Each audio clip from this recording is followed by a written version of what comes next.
Orpheus and Eurydice, the love that defied death and lost. No one doubted that love. The day seemed suspended in the air, as if even the sky had decided to watch in silence. Amid flowers, laughter, and music, Orpheus walked beside Eurydice with the lightness of one who believed the world, for once, had gotten it right. He was known for turning pain into melody and joy into sound. She, in turn, seemed made of the same substance as quiet mornings and slow-breathing forests. The meeting of the two seemed inevitable, as if something ancient had finally recognized itself. Their marriage was not just a celebration, it was a collective promise. Friends, nymphs, travelers, and lesser gods saw in that couple the rare harmony between art and life, between spirit and presence. Each of their gestures was simple, yet carried a depth that needed no explanation. When Orpheus played, Eurydice smiled. When Eurydice walked, Orpheus forgot the rest of the world. There was no tension, no fear, only continuity. But destiny rarely warns when it is about to change direction. While walking through the field, laughing at something Orpheus had just said, Eurydice felt the ground give way beneath her feet. An instant was enough. A misstep, a cut-off scream, and then silence. A serpent, hidden among roots and shadows, had left its mark before disappearing into the grass. When Orpheus reached her, the warmth of her skin was already fading. The world, which until then had seemed steady, lost its axis. No music could be born in that moment. No words found passage. Orpheus held Eurydice's body as if he could still convince her to stay, but her eyes no longer responded. The love, which until then had been the future, was becoming memory. The funeral was simple because no ceremony seemed sufficient when burying what gave meaning to the days. Orpheus remained motionless, as if his body was still present, but his essence had been torn out along with her. The others wept, but soon left. He could not. The world from then on became a space that could no longer contain his pain. The days passed without weight or measure. Time lost its function. Eating, sleeping, speaking. Everything seemed like an automatic gesture without real purpose. All that remained was a silent question. Why go on if what made the path exist had disappeared? It was then that the idea was born, not as courage, but as necessity. If Eurydice was in the realm of the dead, he would go there. Not to challenge gods, not to prove anything, but because remaining among the living without her seemed more impossible than crossing the very boundaries of death. Orpheus knew that no one returned from that place. Still, he departed. He walked through lands growing ever quieter, where the air seemed heavy and sound dissolved before it could form. Colors faded, shapes lost definition, until everything became a kind of continuous twilight, where time did not move as in the world above. Upon reaching the threshold of the underworld, he encountered the guardian of the borders, a colossal creature with multiple heads, watchful eyes, and teeth like blades. But Orpheus raised no weapons. He merely brought his hand to his lyre and let the music speak for him. The notes did not beg. They did not command. They simply existed, pure, dense, carrying something that not even death could ignore. One head yawned, another closed its eyes, the third relaxed. The path opened without violence. Further on the banks of a dark and motionless river, the ferryman of the dead watched the souls awaiting their crossing. His face was as old as the world's first farewells, but when Orpheus played again, the water seemed to vibrate beneath the boat's hull. The ferryman, without asking for payment, extended his hand. For the first time in countless ages, someone alive crossed that river without being summoned. The palace of the underworld rose beyond the banks, made of stone, silence, and eternity. There was no wind, no sun, no night, only a kind of motionless permanence. There reigned those who ruled the dead, not as tyrants, but as guardians of an absolute boundary. When Orpheus entered that shadowless hall, his music ceased for a moment. The space seemed too vast even for sound. Then he sang. He did not sing to persuade. He sang because he no longer knew how to exist otherwise. He sang of the first time he saw Eurydice, of the way she walked, as if the world were too light for her feet. He sang of the silence that arose when she slept, and of the peace her simple gaze provoked. He sang of the injustice of a life cut short before learning its own time. He sang above all of absence, that invisible hole which no word can fill. He did not ask for immortality. He did not ask for exceptions. He simply said that Eurydice, like all living things, would arrive there someday anyway. Could she not, then, live a few more years under the sun before crossing that final threshold? When he finished, something unprecedented happened. The underworld, which never changed, suspended itself for a moment. Punishments ceased. The shadows stopped wandering. Even those whose function was eternal seemed to forget their very role. There was no applause, no immediate response, only silence, a dense, attentive, almost human silence. The rulers of that realm exchanged glances. The music had not deceived them. It had not dominated them. It had merely reminded them of something not even they could extinguish, the memory of what once was alive. They agreed, but they imposed one condition. Orpheus could lead Eurydice back to the upper world. They would walk together through the tunnel connecting the dead to the living. She would follow him. He would hear her footsteps, but he could not look back. If he did, even for an instant, even out of doubt or love, she would return forever to the realm from which she had just departed. Without hesitation, Orpheus accepted. The journey began. The path was long, narrow, too silent. Orpheus walked ahead. Behind him, Eurydice, invisible, inaudible, present only as a promise. He wanted to call her, but could not. He wanted to hear her voice, but the pact demanded silence. The world around seemed made of condensed shadow. There were no references, no landmarks, only the constant movement of advancing without knowing exactly where. With each step, a new question arose. Is she really there? What if something went wrong? What if I am walking alone? What if all this is just an illusion? Orpheus tried to push these thoughts away. He remembered the promise. He remembered the music that had moved even the dead. He remembered Eurydice's gaze, her calm presence, her simple and absolute existence. But the silence behind him was too heavy. No sound of footsteps. No breath. Nothing. The path began to brighten. Ahead, a faint glow appeared. The threshold of the world of the living. The air grew lighter.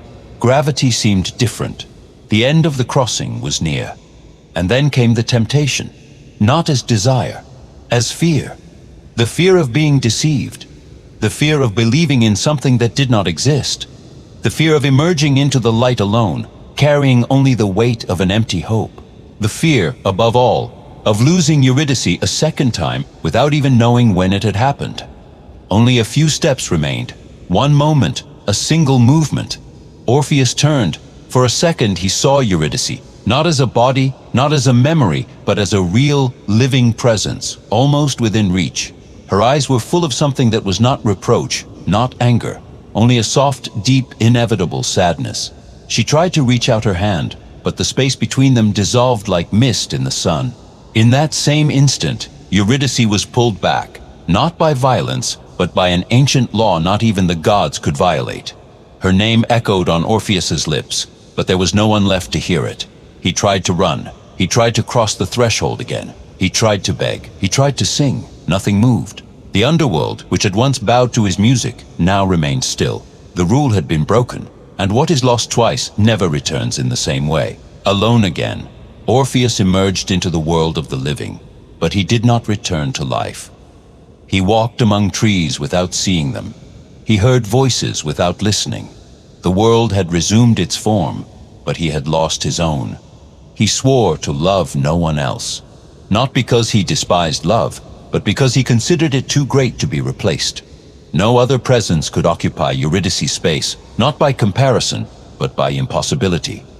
He began to wander the fields, playing his lyre not to entertain, but to remember. His songs ceased to be celebrations. They became accounts of loss, desire, absence, interrupted hope.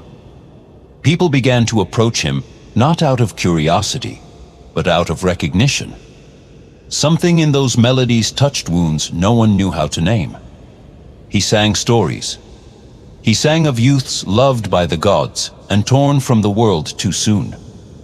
He sang of forbidden passions, impossible desires, broken promises.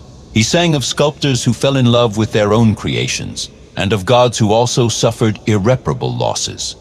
It was as if his pain had opened an invisible crack through which he could see the hidden heart of all creatures, mortal or divine. Love, he discovered, is not only joy, it is also risk.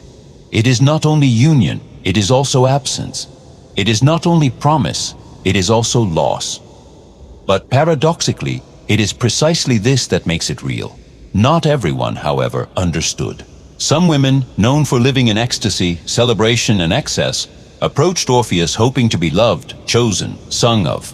But he remained distant, faithful to an absence no one else could see. To them, this was not devotion, it was rejection. And rejection, when mixed with frustrated desire, quickly turns to fury. One night, amid rituals, wine, and delirium, these women surrounded Orpheus. He tried to sing, he tried to appease, he tried to remind them of the beauty that exists in music, in love, in waiting, but his voice no longer reached their ears. In a trance, they attacked him. His instruments were destroyed. His voice was silenced. His body fell among leaves and earth, as if nature itself were gathering him in. They say the birds wept that morning, that the rivers slowed their course, that the trees stood still, as if paying homage.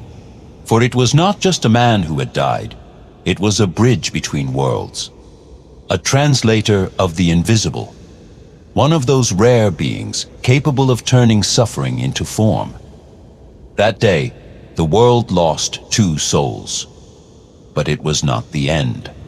For what Orpheus had begun did not end with his body. His music continued echoing in voices that would never know him. His pain became language, his loss, narrative, his failure, symbol.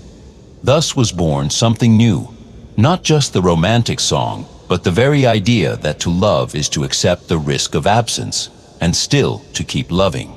In the world of the dead, far from time and decay, Orpheus finally found Eurydice again, not as someone to be rescued, not as someone to be saved, but as someone to be simply accompanied.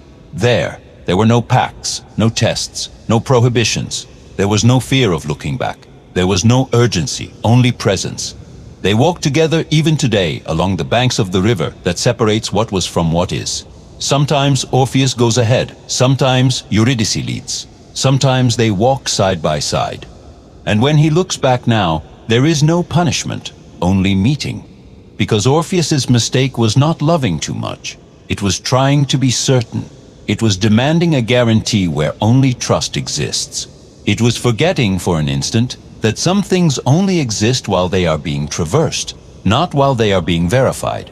The myth is not about failure. It is about humanity. It is about the boundary between hope and control. About the impulse to look back to confirm what can only be held by faith. It speaks of how doubt, even born of love, can destroy what one most wishes to protect. But it also speaks of something greater, of how pain, when traversed instead of denied, transforms into art, of how loss, when faced, generates meaning, of how that which cannot be saved can still be sung, and, by being sung, ceases to be mere absence and becomes form. Orpheus did not defeat death, but he taught something deeper, that not every defeat is empty, and not every victory is visible. He lost Eurydice, but gained the language of human love. And we, ever since, recognize this story not because it is ancient, but because it is intimate. Because all of us, at some point, have walked through a dark tunnel believing something precious was following us. Because all of us have felt the temptation to look back.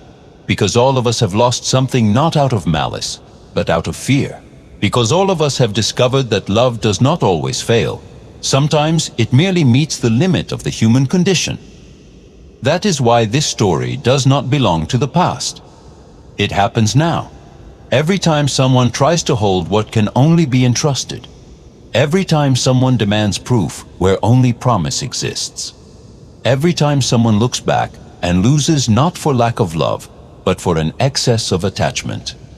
But also every time someone turns pain into words. Every time someone sings despite the loss. Every time someone loves knowing there are no guarantees. Because in the end, Orpheus is not just a character. He is the ancient name for what we do when we lose something we loved, and yet choose to create, to sing, to tell, to continue. And Eurydice is not just a woman. She is everything we try to save from time, from death, from oblivion, and which, even when lost, keeps walking with us in some invisible, silent, but real way.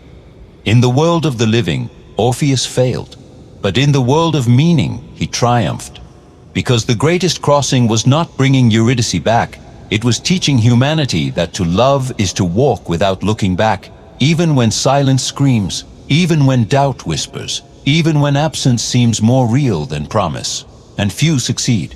But those who try, even if they fail, transform the world, as Orpheus did.